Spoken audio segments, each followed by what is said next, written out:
Hello guys. सो आज का हमारा टॉपिक है that how far we can see with naked eyes. इस टॉपिक पर बात करने से पहले हमें कुछ बेसिक चीज़ों के बारे में समझना होगा।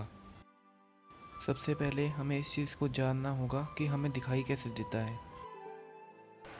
जब लाइट किसी ऑब्जेक्ट से रिफ्लेक्ट होकर हमारी आइज़ में एंटर करती है तब आइज़ उन रिफ्लेक्टेड रेज को ऑप्टिक नर्व्स के थ्रू ब्रेन तक पहुंचाता है और ब्रेन उन रेज की हेल्प से इमेज फॉर्म करता है।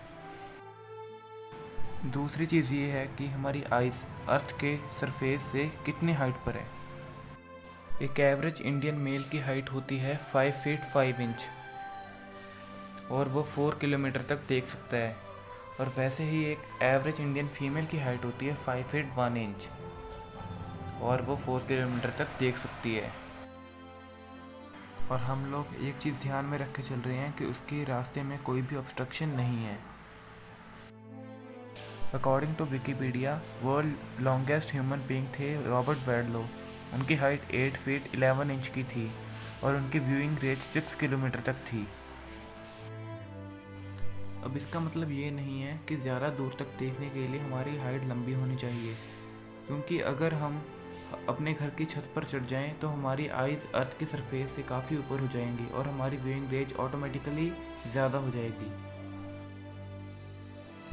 इंसान की बनाई हुई सबसे बड़ी बिल्डिंग है दुबई की बुर्ज खलीफा।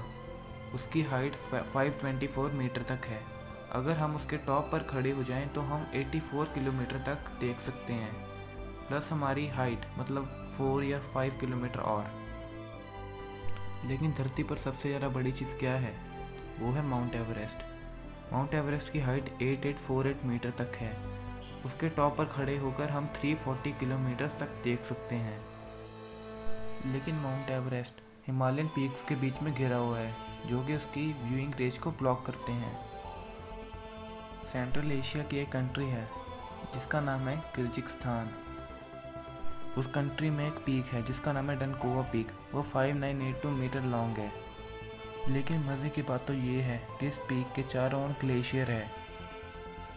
इस पीक के टॉप पर खड़े होकर हम 538 किलोमीटर तक देख सकते हैं, जो कि फारदेस्ट इन द वर्ल्ड है।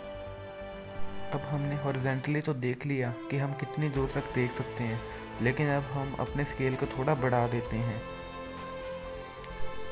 ये जो आप अपनी स्क्रीन पर स्टार्स देख रहे हो, ये हज़ारों लाइट ईयर्स दूर हैं। And just for your knowledge, 1 light year equal to distance travel by light in 1 year, जो कि 9 लाख करोड़ किलोमीटर होता है। पृथ्वी से 16,308 लाइट ईयर्स दूर कैसियोपिया कॉन्स्टेलेशन में V762 Cas star is the farthest subject जो हम लोग देख सकते हैं। और अगर आपकी सिटी में पोल्यूशन लेवल बहुत कम है और स्काई बिल्कुल क्लियर है तो आप 2.7 मिलियन लाइट ईयर्स दूर एंड्रोमेडा गैलेक्सी को भी देख सकते हो। और जहाँ तक ह्यूमंस की बात करें तो इससे ज़्यादा दूर हम लोग नहीं देख सकते। लेकिन आज हमारे पास बहुत बड़े बड़े टेलीस्कोप्स हैं, जिनमें से एक है जेम्स वेब स्पेस टेलीस्कोप। इनकी मदद से हम स्पेस के कोने कोने में देख सकते हैं। और जो सबसे ज़्यादा फारदेस्ट सब्जेक्ट टेलीस्कोप ने एक्सप्लोर किया है वो है GNZ11 गैलेक्सी, जो कि उर्सा मेजर कॉन्स्टेलेशन में है। ये गैलेक्सी पृथ्वी से 3196 करोड़ लाइट ईयर दूर है। इसका मतलब है कि इस गैलेक्सी की लाइट को 3196 करोड़ ईयर लगे होंगे पृथ्वी तक पहुंचने में। लेकिन हमारे यूनिवर्स को फॉर्म हुए तो 1380 करोड़ ईयर्स ही हुए हैं, तो ये लाइट 3196 करोड़ ईयर बाद कैसे पहुंच सकती है? इसको याद रखने के लिए हमें एक सिंपल सी चीज़ पता होनी चाहिए कि हमारा यूनिवर्स एक्सपेंड हो रहा है और अकॉर्डिंग टू थ्योरी इसकी expansion rate speed of light से भी ज़्यादा है। हो सकता है यह गैलेक्सी कई करोड़ साल पहले ही डिस्ट्रॉय हो गई हो, लेकिन इसकी लाइट की इन्फॉर्मेशन अभी भी हमारे पास आ रही है, इसलिए हम इसको आज भी देख सकते हैं।